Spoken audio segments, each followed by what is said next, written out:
Hi everyone, this podcast is called Starting Over, and this week's topic is the power of feeling. It's normal when we venture on a new path to feel as though we're a little lost or uncertain about which direction to go next. One of the things I often feel conflicted with is what my brain is telling me to do versus what my heart is telling me to do. Our brain tries to rationalize what is potentially up ahead and the safe route to move forward, which isn't a bad thing at all. But it also tends to make us fear the unknown in order to protect us from potential harm that may or may not be there. It can even influence our decisions and discourage us from moving forward. On the other hand, our heart has its own intelligence. It allows us to feel as opposed to think. It will let us know if we're on the right path or not. If the decision we just made is the right one for us, it will also let us know through our feelings what our intuition is trying to reveal to us. Sometimes we look outside ourselves for guidance and confirmation, but we don't have to do that, because our intuition is there to guide us, and if we know how to just start listening to our heart, we will be guided with grace to where we're meant to be. Listening to our heart is a lot easier than we can imagine. And to be quite honest, I think you've been doing it for quite some time now, and you just didn't realize it. For example, the calling you've been receiving about starting over. It's your heart whispering to you that it's time to do something different. It's inviting you to reconnect with what serves you best and with your higher self. It's also letting you know that there's a lot more out there for you than what you're currently going through or doing. According to the Heart Math Institute, the heart and brain are connected. But did you know that the heart sends more information to the brain than the brain sends to the heart? The heart, which is like a sensor, feels what is up ahead without having to analyze it. It automatically sends the message if it's pleased or not with what's coming up. The brain, on the other hand, has to think, perceive, rationalize the information you just received about the potential good decision or bad decision you're about to take.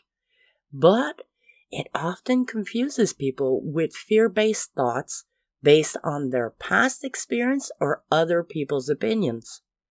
Although I know how awesome it feels to feel my emotions and to connect with my higher self, I also remember how scary it was to allow myself to feel my emotions and how I did everything and anything in my power to censor them, which unfortunately blocked me from that wonderful person that is within me, and it also made it so difficult for me to find my life purpose and achieve my dreams. Understanding the heart-brain connection is something that has always fascinated me, and to be quite honest, the best successes I've had in my life came once I started listening to the whispers coming from my heart as opposed to the non-stop rambling from my brain. You may be wondering how I allow myself to listen to what my heart has to say. So I'll share this 3-step exercise with you, and you'll notice it's very, very easy. So the first step is to stop everything I'm doing, to sit down, close my eyes, and just breathe. The second step is I ask the question which I'm seeking answer for. And the third step is I scan my body and my heart to see what they have to tell me. So here's an example of something I recently had to do and had to make a decision about. So when I got the inspiration for the Starting Over podcast, I wanted to know if I was on the right path with that decision.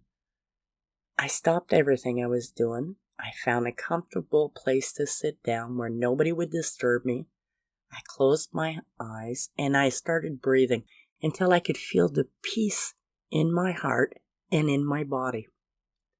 Then I asked myself the question, is the Starting Over podcast something I should do? Now remember, your question has to be as clear as possible. Finally, after asking the question, I listened for what my heart had to say by allowing myself to feel what was happening within me. Sometimes I have to ask myself the question a few different times, especially if the question isn't clear enough or if I can't get my mind to settle down. But it generally works on the first try. If you notice that you're having trouble getting the answer, revisit your question. Is it asked as clearly as possible? Or are you stressed out right now? If so, wait to do the exercise. Repeat it once you're calmer, more centered. Now it's your turn. Have fun with this new exercise and keep listening to your heart, for it has a lot of wisdom to share with you every day. Until next time, I wish you a fantastic week filled with many reasons to be thankful and filled with all sorts of positive opportunity on your path.